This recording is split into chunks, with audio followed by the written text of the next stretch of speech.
is mastering human relations. How do we deal with people? What do they think? What do they talk about? What is going on in the psychology of the human brain so we can start to get exactly what we want from consumers, which is a sale and a transaction. That the way that my body is when I'm talking to somebody and the way my face is when I'm talking to somebody is the most important piece to get the customer to understand what is in my head. I have something in my head. How good can I articulate that through my mouth to the other individual? And how good is that individual at receiving that information? You think can be mistranslated to what you speak, that can be mistranslated to what the customer hears. Human beings on a fundamental level are emotional. And then because they're emotional, they'll try and wrap logic around it. This right here will change your selling career. I would rather influence than argue.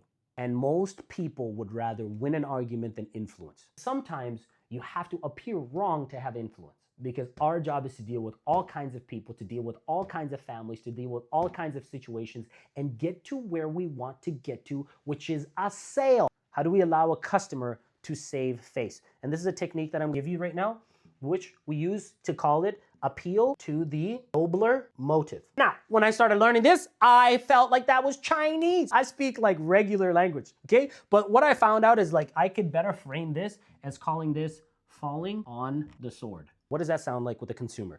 A consumer tells you that they want to be at $500 biweekly. Then when you're doing numbers with them, they tell you they want to be at $350 biweekly. You know what most salespeople will say? But you told me that you were at 500. So why are you changing it up on me? Most salespeople will say that. And in that tone, actually. Or you can say something like this. Hey, Mr. Customer, maybe I did a poor job communicating, or maybe I did even a poorer job of understanding. But when we first had a conversation, I thought you had mentioned that your budget was $500, and now you're mentioning $350.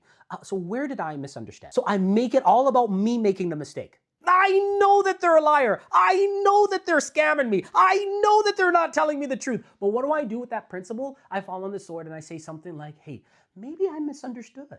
Maybe I didn't hear you accurately. Maybe there was something about what you spoke that maybe I didn't get some clarity on. Do you mind clarifying for me?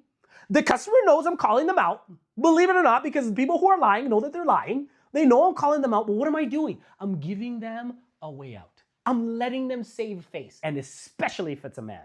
Because if you call a man out in front of his wife, you've lost him. But if you give a man a way out to save face in front of his wife, he'll respect you. And come to the School of the Closing Academy so we can get the rest of this information into your hands. And I want to give a big shout out to Mr. Jaron Campbell. You're out here on the leaderboard. Just want to tell you, man, shout out, we see you, man.